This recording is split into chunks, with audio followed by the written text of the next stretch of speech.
Thank you all for coming first, and welcome to the third day of the Balkan Conference. The topic of this presentation is going to be about private communication with mobile phones in the post-Snowden way, the open source way. So please first greet the lecturer and let's start. Okay. So my name is Sharkey.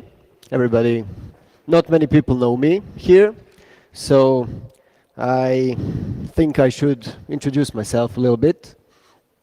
I got my first PC way back then in '91, and it turned out it couldn't run anything but DOS. So that was a bummer, as I was a kid and always wanting to play games. I was coming from Amiga. And okay, that turned out pretty well because later on I didn't have problems switching to Linux, because when I switched to Linux, most stuff you had to do was in the console. You have to type your commands. After some time I got my modem, 240 baud modem, and baud means 300 bytes per second. That was the speed way back then from a modem. During my local BBS's explorations, I found out reference to the mailing list called the cypherpunks. And cypherpunks are old mailing list, comprised mainly of cryptographers, hackers, libertarians, people who believe in privacy, in security. And that thing made such an impression to me. I was just a kid then, and I was exposed to something like ClipperChip. ClipperChip was attempt in the 90s by the NSA to install chips in mobile phones to be able to intercept traffic. They said, okay, we'll give you strong crypto, but we'll keep the keys for ourselves. And providers didn't like that, and that program went bust. AT&T, Room 641A, that was first public disclosure of government recording, emails, web browsing history, all things that was done to, let's say, find the terrorists, but that those things aren't used to track the terrorists at all, just for economic, commercial services. That's the main old. And cypherpunks, this was a quote from 1993, and it's still as valid today. You really cannot allow corporations and governments to allow them to think of your privacy, because as it turned out, most of the corporations are Facebook, Google, Microsoft, they all give free services in return for some kind of data from you. And if you want to defend it, you cannot leave to anyone but you. And the cypherpunks were hackers. They were able to write code. And PGP is a great example. That was one of the first programs that was released as a response to the Echelon program, which was capturing all the email. And in the 90s, this is what I remember of it. In the 90s, strong encryption was considered ammunition, like a weapon, and people weren't allowed to export it. But books were allowed to export. So Phil Zimmermann, the creator of PGP, actually wrote a book, put all its source code in a book, and said, okay, you can buy it like that, you can scan it like OCR, and compile your PGP without export restrictions. And after 7 years of lawsuits by EFF, by Electronic Frontier Foundation, privacy advocates, in the year 2000, they actually managed to abolish that munitions classification and permit export. Pardon.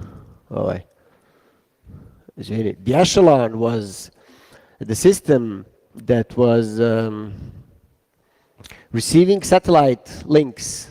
In the 90s, most of the internet was going over the satellite, over the oceans. So they set up listening posts. And we was thinking like, man, that's maybe like, I don't know if they're doing, that's some like kind of conspiracy theory. I wasn't sure about it. Everybody was talking about that in the 90s. And I wasn't sure. And 20 years later, there comes a guy which dumps these files. And these are files from the Snowden cache, which actually show that not only they were right about this foreign set, this is echelon, 12 plus 40 satellite listening stations worldwide, but much more large cable interceptions, 20 major, all those cables that run through the oceans, they have to come out at the station, at the shore, right? And so the government, with their secret agreements, forced or asked large providers to let them run their equipment there. CNE, this is incredible, and this is all data. This is from maybe 2012. CNE's computer network exploitation, 50,000 implants. They have, by that time, 50,000 internet routers from Cisco, from all the Huawei, from all the major producers of internet ISP service grade equipment. They have found backdoors, exploits, and they are infecting those routers with their software. 50,000 of those. That's what like struck me the most. So they control every one of those routers anywhere in the world. They can reroute traffic, disable internet, filter it, block certain sites, intercept communications, inject stuff in communications just because of that. And this one, third party or liaison, 30 countries. They have countries that are cooperating with them. And when you go to this list, you can see that you have here Budapest, Zagreb, Sarajevo, Pristina, Tirana. Those are all neighboring countries for people who are not from here. And the rest of these black dots, they are blanked by the, I don't know who published this, maybe Guardian. Guardian was one of the companies, one of the news outlets that was reporting on Snowden files until they sacked Glenn Greenwald. They actually consulted with representatives of the NSA or the UK's version, GCHQ, and okay, is it okay that we publish this? And they said, okay, but you have to black those sites. So more than half of sites are blocked. So you don't know if there's one in Belgrade, let's say. Really don't. And that is third-party liaison. That's on the country level. That's not what we're saying computer network CNE. They're not just infecting some router and then they get ability to change something in a traffic. This liaison thing means that they have their data center, their computers, their switches, their splitters, and their listening equipment installed in those countries all around the world. So it's not just like, okay, they're spying on Americans, they are US agency. No, they're talking about the entire world. So any time you use from Belgrade, from whatever, from Serbia, from whatever, internet, you have to cross some of these points. So it's not like okay, it doesn't mind me. I'm not gonna get in those in their crosshairs, right? Cypherpunks, members of that list became to get involved in such projects which we still use today, mostly.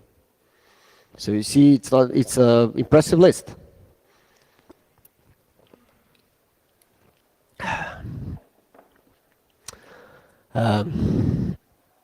During that mailing list, I was only trolling. I was only a kid back then. I didn't understand the importance of all this, but I was growing up with the notion that something is being done to the great free internet that we use, that we were using in the 90s, in the beginning, in the 2000s.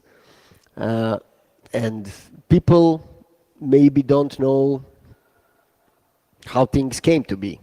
And I'm saying these things are going from the 90s, really. This is not something new. This is not something that Snowden, this is not, which happened something after Snowden released those documents. Bruce Schneier is a cryptographer, security expert, and he has a mailing list called Cryptogram, which I was following for a number of years. And when you follow that list for a long, long time, you get to see the pattern. Every year there's another attack, there's another removal of privacy, another liberty, reducing liberties, what you can do, what is not being tracked. And this is the great example. This post is from 2006. Every mobile phone company in the world has to enable wiretapping of their devices, of their clients, at the behest of police or law enforcement or whatever agencies that operate in that country. So the central buildings, the whole switches are already rigged with surveillance software. That's not just like something you go and connect, you know, the two wires and listen. No, it's built into the phone switches as a function. And somebody, it wasn't found out. Somebody managed to. This is Ericsson's service. Someone managed to hack into Ericsson's server to disable the telnet of all the things, to disable the authentication of the telnet or through the telnet, and to wiretap 100 Greek ministers, prime minister, whole cabinet, a lot of people, and to send those calls to some undisclosed prepaid numbers using the conference call function of those same services.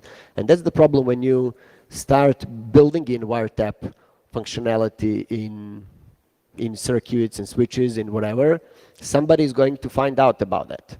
You cannot always be sure, okay, but only we are going to use the wiretapping capability. This is the prime example. This is the great example. Somebody is going to hack into it. Somebody is going to find out how to use it, and to use it for non-legal purposes. I'm not saying, I understand that law enforcement has legitimate needs to follow criminals, crooks, but that also have to be technically protected and within legal framework. This is the problem, which shows that when you start putting now the FBI in the 90s, as also now FBI is always calling, we are going dark, we cannot see, people are using encryption, we are not going to be able to find, like, you know, child abductors and whatever, and they argue against encryption. All these programs that I'm talking today about encryption and privacy. This is a great picture. This summons the entire cryptography. We always think, okay, just use strong crypto and you're free to go, you can do whatever you want. nobody's going to be able to crack your codes. In reality, that can happen. That really sums it up. Somebody can infect your computer with a Trojan virus, infect your phone with a Trojan. For the whole summer, there was news about hacking team company which got hacked and got their 400 gigabyte dump of information released. That is software which countries buy, mostly countries, national state security agencies buy to infect the target's phones. That is the software which no antivirus can find, and that is the software which has capabilities to record audio, record screenshots, record browsing history, access all the files. There's even a function in hacking team software called child porn function, and when hackers, because there's a source code for it, when hackers opened it, it says you can implant a file on a suspect's computer. So if you cannot arrest him without, maybe he's doing really nothing serious, really nothing wrong, really nothing, you can push a button, send a child porn file, AVI, childporn.avi file on his phone, on his laptop, on his whatever, and when he goes to the next time customs inspection, whatever, when people find childporn.avi on his file, you're directly going to jail, because in America that is punishable just by looking at it. So you really don't even have to be involved in making it, producing it, whatever. Just the fact that you're watching it is punishable by serious crimes. So this is the problem. This is the major problem. We can think, okay, we're doing everything great, but something can like this happen. So it's not for the people who are doing bad stuff, who are not under the investigations already. If you're under investigations already, these crypto programs are probably not going to save you much. If authorities know something, if you're targeted, they can always infect your phone and steal your crypto keys. This is really important stuff. Privacy is something that is very important for me, and there is a huge amount of YouTube videos where you can see somebody's singing, dancing, doing whatever in their privacy, and they think nobody is watching them. They're like singing, they don't know how to sing, but they like to sing, you know, it sounds horrible.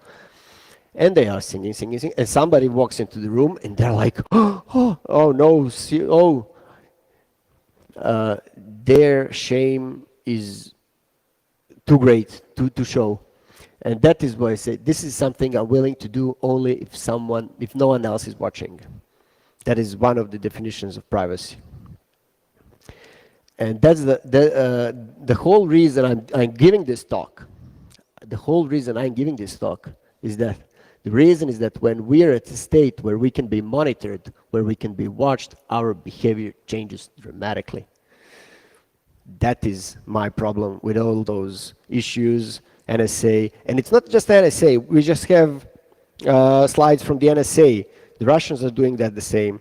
Chinese are doing that the same. All state agencies are doing the same. I don't know what our state agency is doing the same. I don't know. We don't have any leakers from Serbia, so we really cannot know. This stuff is inherently secret, you know, so you cannot know what it's doing.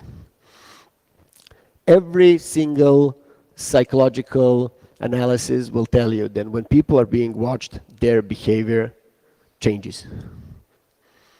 This is what I'm giving that talk. When you know that you're being watched, and you're being watched on the Google, on the Facebook, on the email, all the emails until recently were just a level of security of the emails, unless encrypted by PGP or something, is just like a postcard.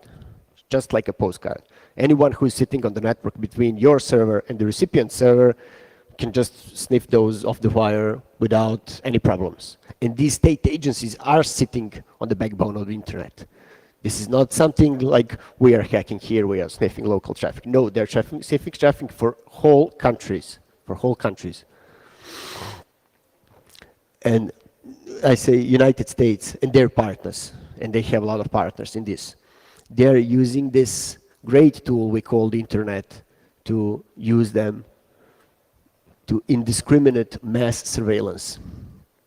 And there's a problem because you can have one kind of targeting, the citizens, the targets, the terrorists, the kidnappers, the whatever, the crooks, and target them, just them and their contacts. And that, another thing is to target the whole countries, the whole planet actually, the whole planet, if you remember the previous slide.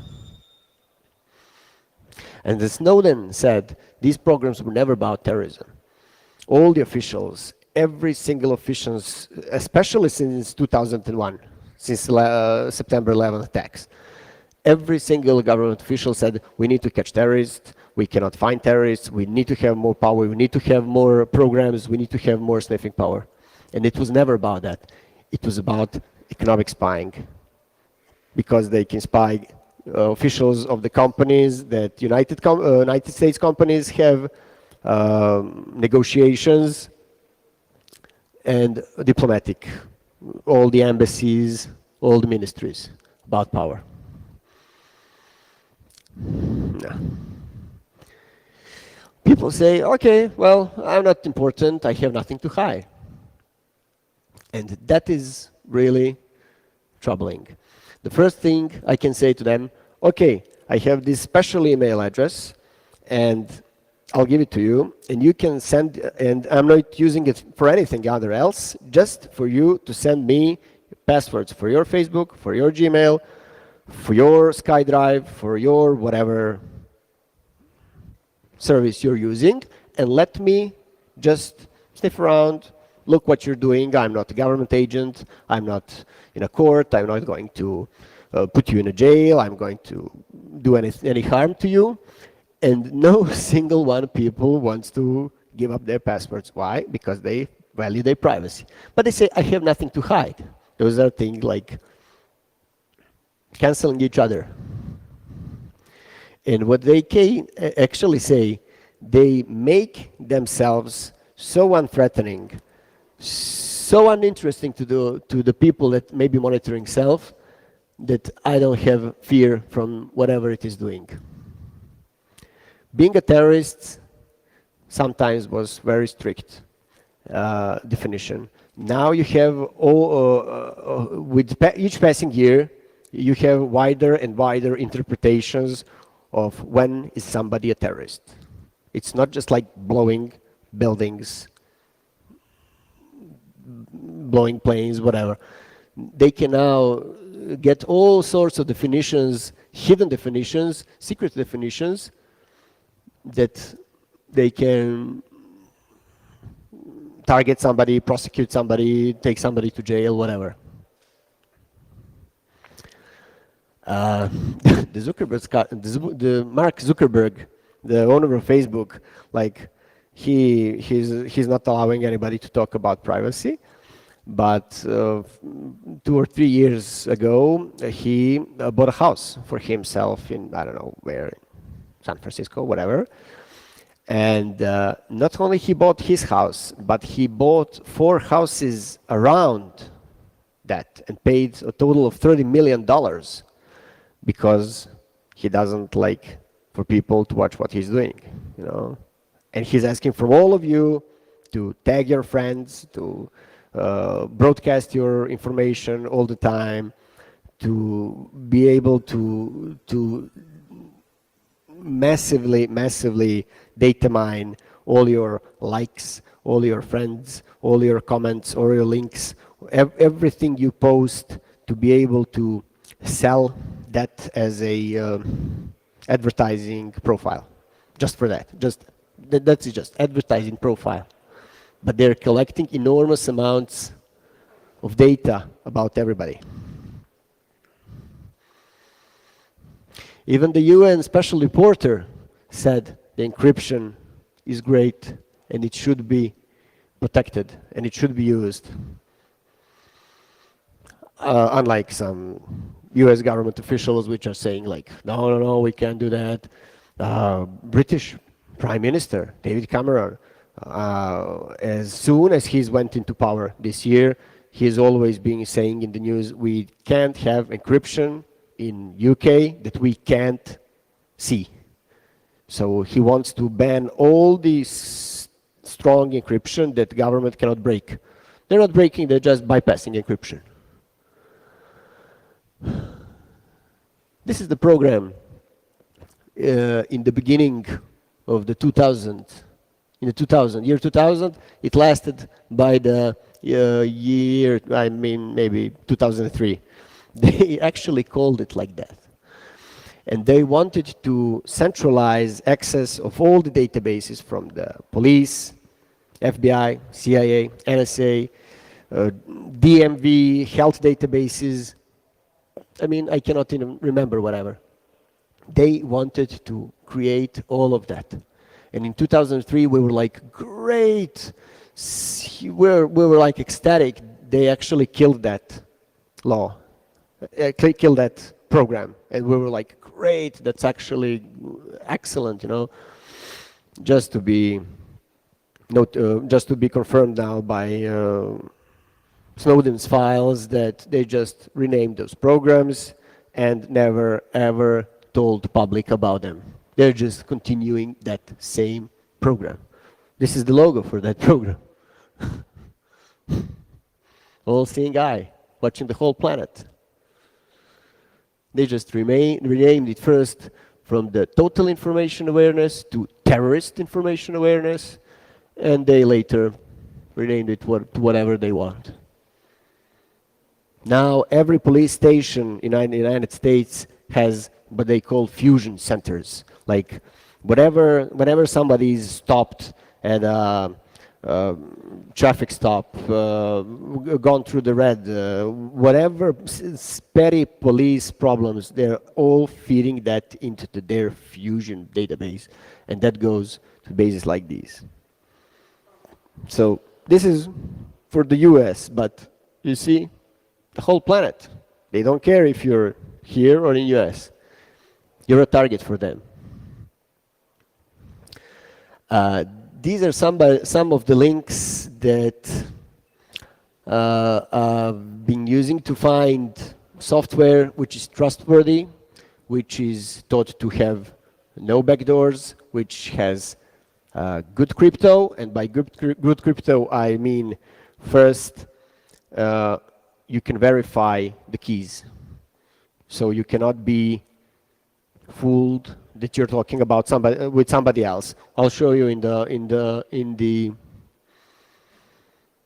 examples. You have to be open source, because we had so many from Snowden files, we had so many examples of companies subverting their encryption programs. RSA, which is like the main company which makes the biggest RSA encryption, you know, that's like the main encryption that drives the whole world. They have been subverting their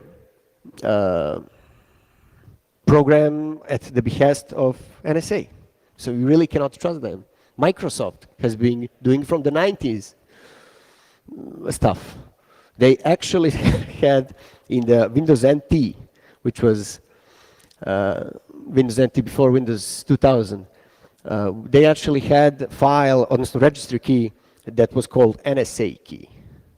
And then they later removed when some security researchers found, what do you have, like, and crypto key, sorry. In the registry key, they had a reference to the crypto key that's called NSA key.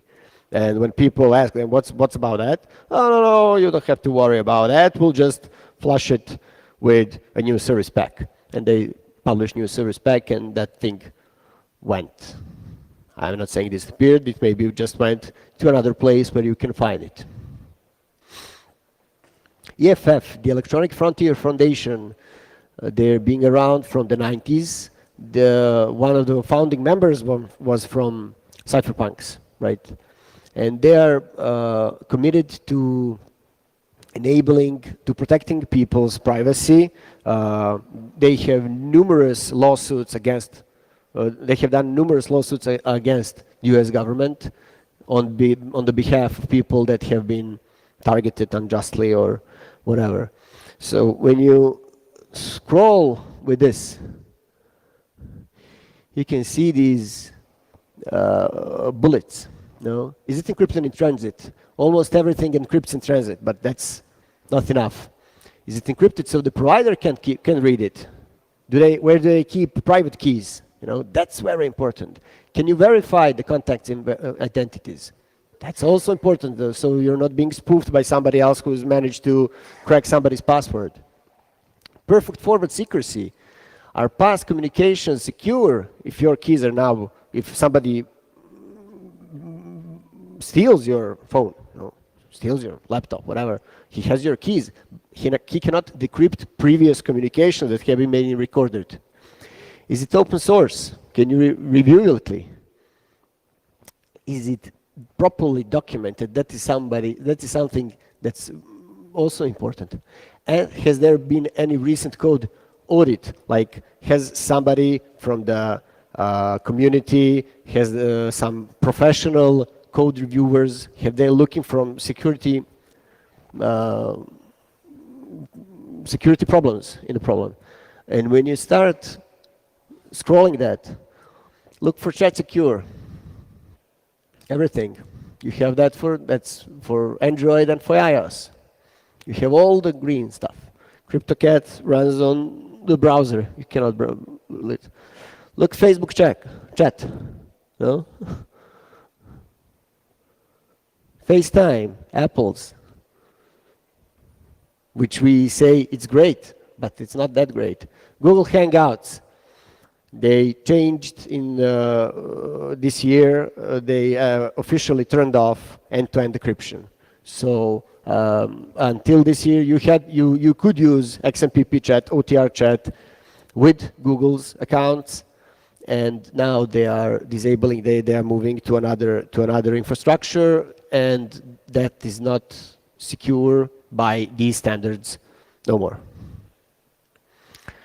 iMessage also. Jitsi is open source chat and voice app. Off-the-record messaging, Pigeon for Windows.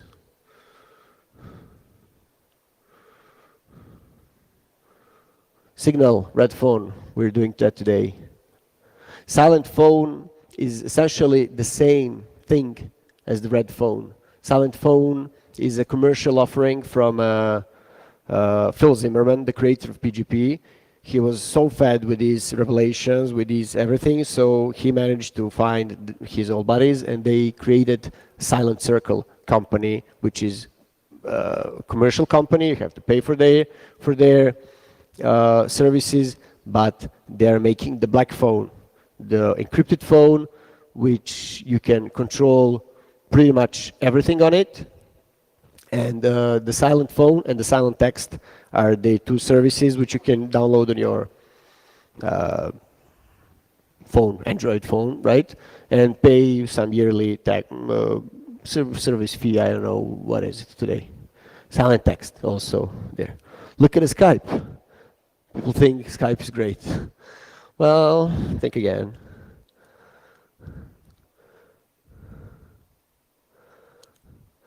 Telegram, I haven't seen that.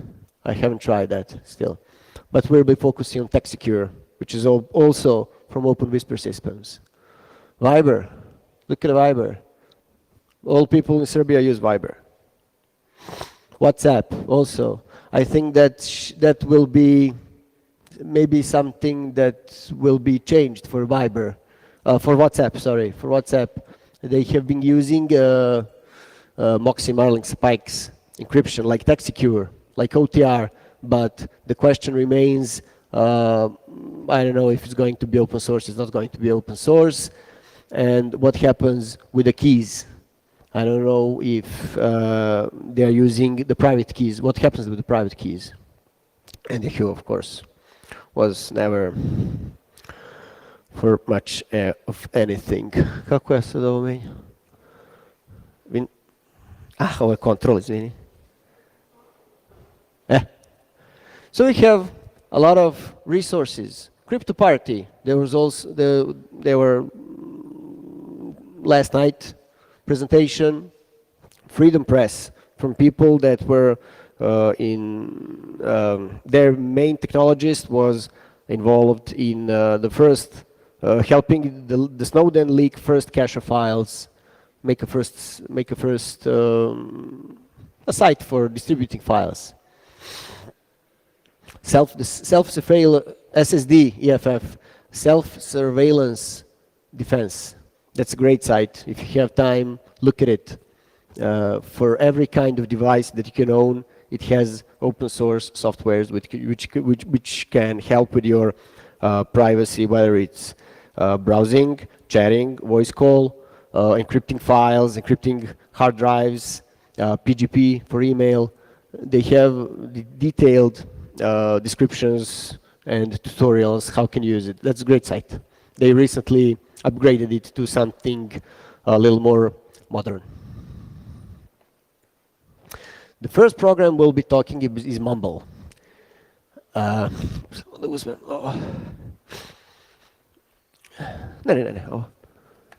Pardon.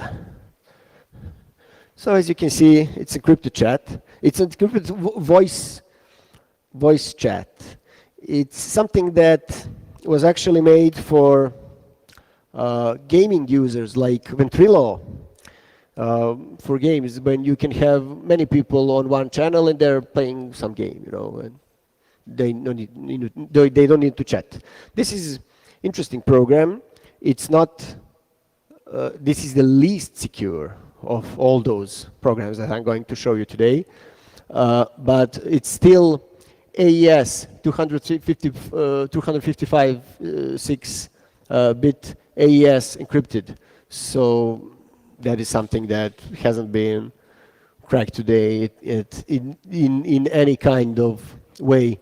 This can be useful for when you're having a meeting, I don't know, in your company or your friends, and you don't want to text all the messages. You can just go to any server you want, create a channel, and voice chat for everybody. Everybody can speak at the same time. So, I don't know.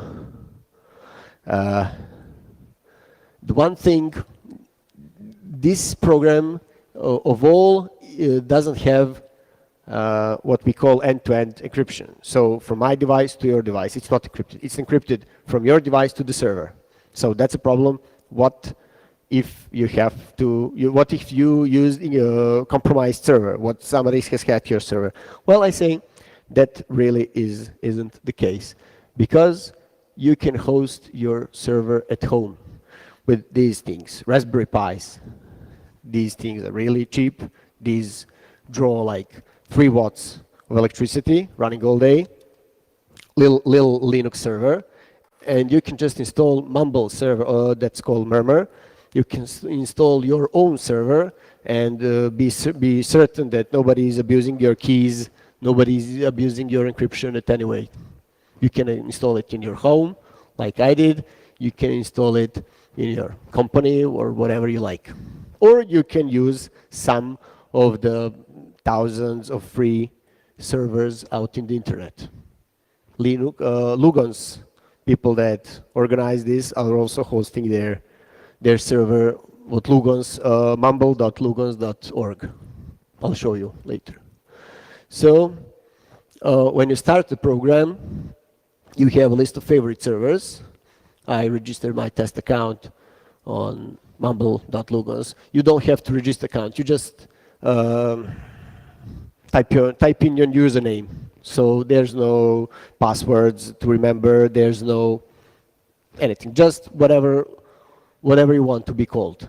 all the encryption is being done by the certificates, TLS certificates. And later, the stream is being encrypted with AES.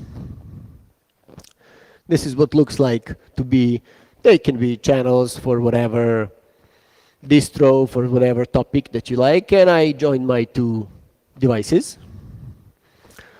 And you have at the bottom of the screen, push to talk. When you push it, you're talking, just like that walkie-talkie devices we use like kids, you know. Or you can set it to be voice activated. When you start talking, it automatically transmits.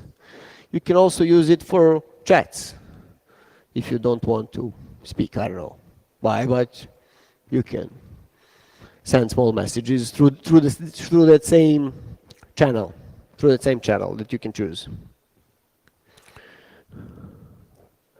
And when you go to the information, you see it's encrypted with 256-bit AES. So it's great in terms of encryption. Voice channel, 128 bits AES. Right? And this is the limited bandwidth, 72 kilobits. And the codec is Opus, so it's really like HD sound, like when you put the headset on your phone, the sound is perfect. The sound is perfect. There's no crackling, there's no noise, there's no nothing. The Opus codec is great. And this is a screenshot from the iPhone version of it.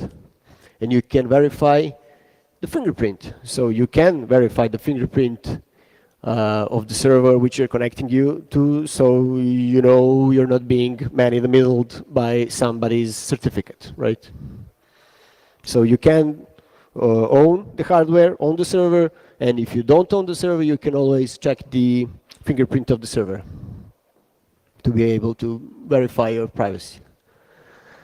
Text Secure or Signal for iPhone, the programs that do the same thing, they're being produced by Open Whisper Systems, which is being run by Moxie, Marlinspike, hacker who's done so many great things.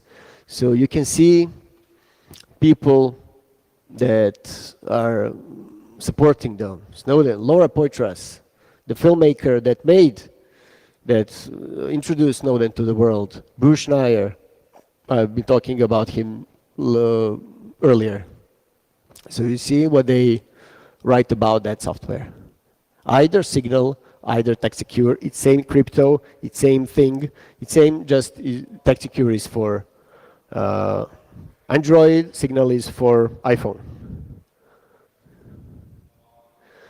So they describe what they use for encryption that is similar to the OTR, to the great OTR, off-the-record messaging protocol, and they use all the greatest encryption protocols.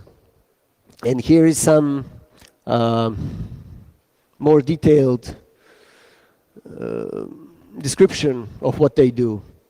And that is really great. They provided forward secrecy, as all these programs that we're talking about provide forward secrecy. That's really great. So even if somebody is recording your encrypted messages, they cannot decrypt it now, but maybe they could decrypt it later if they find your key. This is not the case. If you have forward secrecy, sometimes it's called perfect forward secrecy encryption, even if somebody steals your device, extracts your key from whatever means, they cannot decrypt previous communications. That is great. So maybe somebody gets interesting, but it's really great encryption software. And what is great about him, that almost all of it is being hidden from the user. And that is the great thing about program. Managing keys, copying, verifying keys, that's okay, that we people that we've been doing this for 15 years, we can understand and we can do it, and it's no problem. But for average folk, for average user, this is something like, they don't even know what are keys. And these things hide them almost exclusively. You can check visually your key if you want. You have an option. You can do it, but you don't have to. The software does it for you. And that's the great thing about this software. You can recommend it to anybody you know, to your grandma, to everybody and your grandma. I'll show you. When you install it, you have to register your device with your phone number. So there's no password to remember, there's no username, there's no nothing. It's just your number, just like Viber, just like WhatsApp, just like what. That's why Viber and WhatsApp are really popular here, because you don't have to create an account. At least the users think you don't have to create an account. You just type in your phone number and it's done. And the system does it for you. But you've seen in the previous slides how Viber and WhatsApp are arranged and how is this ranked. You have a list of your users from your mobile phone. These are phones, just right, There's no emails, no nothing. You have confirmation that it's sent encrypted. And this phone that I've been testing, it hasn't received it. I haven't activated it. Long story. But when you send it and the guy receives it, you have two check marks here. So you know that you sent it correctly, and you know that the guy received it. You can also use it to send snapshot of camera, attachments of any kind. I mean, okay, that's a nice thing to have. And this is it. You have a button to say verify your identity. And so you have hash of your key, hash of your contacts key. And you say, you take two devices, you look at them together, and they're the same. Nobody is messing with your traffic. Nobody is attacking you. Nobody is switching keys. Nobody is man in the middling you. Or, as this is a mobile phone with camera, you have a barcode. You can create a QR code just by pressing here, and it creates a QR code which the other user can just use to scan. You don't have to, you see how many numbers are here. You would have to read all the numbers and to be totally sure if nobody's messing with your keys. With QR code, it's much easier. Red phone or Signal. Signal for iPhone does both messages and voice calls. In the future, Android versions will be also merged in one app. There for now like one for text messages, one for phone calls. Same thing, same encryption, same privacy, same everything. Also connected to your mobile phone, no passwords, no nothing, just calling. And my friend wasn't available when I was making this presentation. When he answers, verifying keys is really easy. You have here two words in English. Two words appear, which are something like simplified hash of your crypto key. So you read yours and he reads his, and they should match. They should be even, like two keys, but not just hash like the whole key. And you just click one OK mark, and so you verify that this is not being tampered, not being intercepted, this traffic. And these are the options in that program, You can register your phone like this, and this is the options. This is what you can use this to, super, yeah. You can use this for everything, like for your grandma. These are the options, yeah. Enable Bluetooth, prompt for call update. That's all the options that program has now. That's why it's real, and it's privacy preserving. And okay, so we get to the final program, to Chat Secure. You have them both for iPhone, for Android. When you open it, you see the options, what it has. I only change that second slide to always require encryption. For compatibility reasons, they leave it to automatically attempt. So when it doesn't work, you still have, if encryption doesn't work, you can still chat with somebody. But I say, no, I don't want to chat without any encryption. Better that it doesn't work, then it sends text in clear text, you know. Operation is easy. You click new account, enter new username, your hosting site.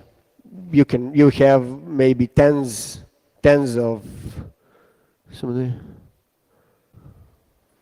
I'm using DuckDuckGo's servers for my presentation, but you can really use any server for whatever you want. There's a huge list, just to you. See, there's a providers, really a lot of providers, you know, and they're all ranked with grades.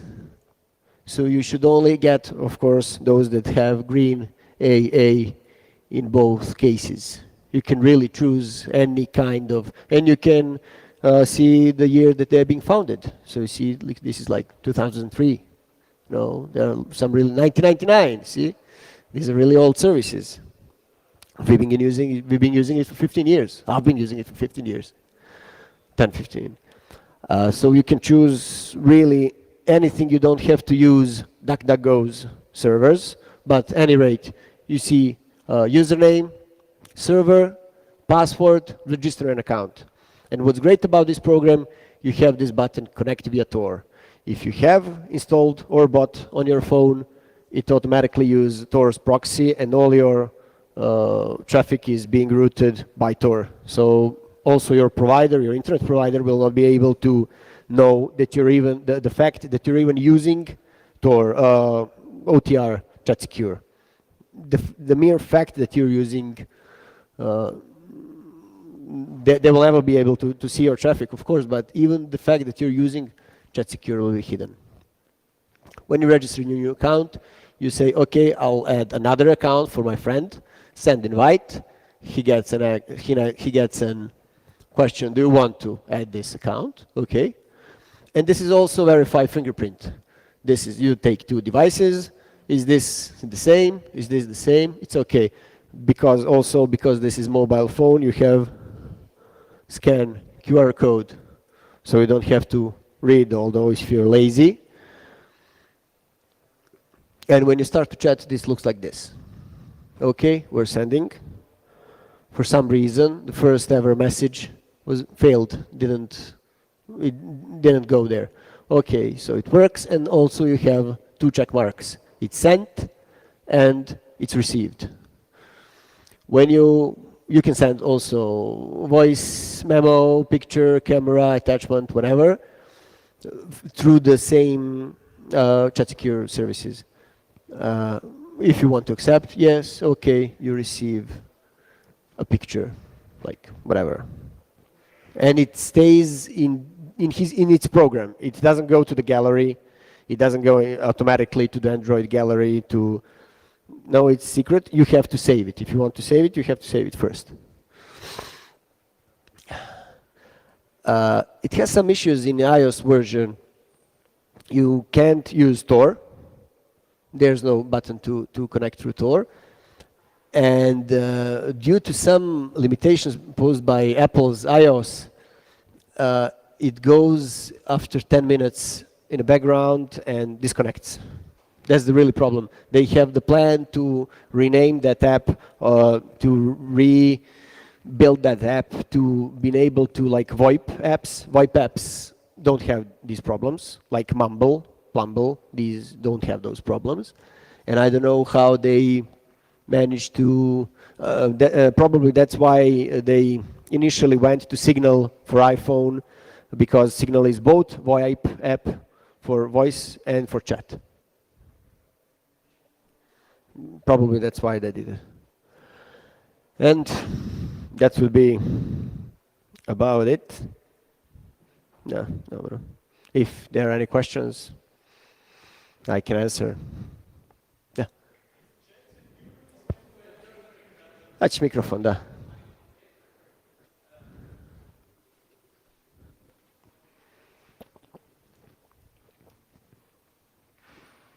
You, s- you said that Chat Secure has end-to-end encryption, no? OTR encryption. Yes. Why then you need Tor? If I thought that I would had some more time to explain it. These things, I wanted to make another part of the presentation, but so sadly we don't have time. All these softwares don't hide the fact that you're using it. They hide your destination, they hide your contacts, they hide your contents of your communications. So that's totally private, that's totally secure, but they don't hide the fact that you're using it.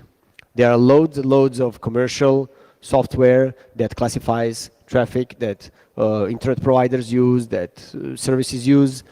They know that you're using some kind of XMPP chat, but they don't know who you're sending it to. They don't know what's the name of your contact. They just know the IP address of your server. No communications, no nothing. So if you want to be even more secure, you can use either VPN or Tor. So not many programs have Tor support in them, especially on a mobile phones when you cannot easily change proxies. That's actually being done when you install Tor. It's a local proxy, so you have to use that. And this is one of the rare programs that allows you to use Tor to even hide the fact that you're using XMPP Chat Secure software. That's the other part of the that's the other part of the problem. You're not hiding your metadata when you're communicating, and sometimes who you're communicating with. That is with IP, which IP address you're communicating with, depending on the protocol, depending on the software. Sometimes you're communicating directly to the server, so there's, okay, he's just communicating server, but sometimes when it's peer-to-peer communication, you communicate with the IP of your friend. So somebody who may be monitoring the traffic will find out that you're using that encrypted software to communicate with somebody and for how long. So that's called metadata. And VPNs and the Tor enable you to hide also that fact. Yeah. Any more questions? Okay, thank you.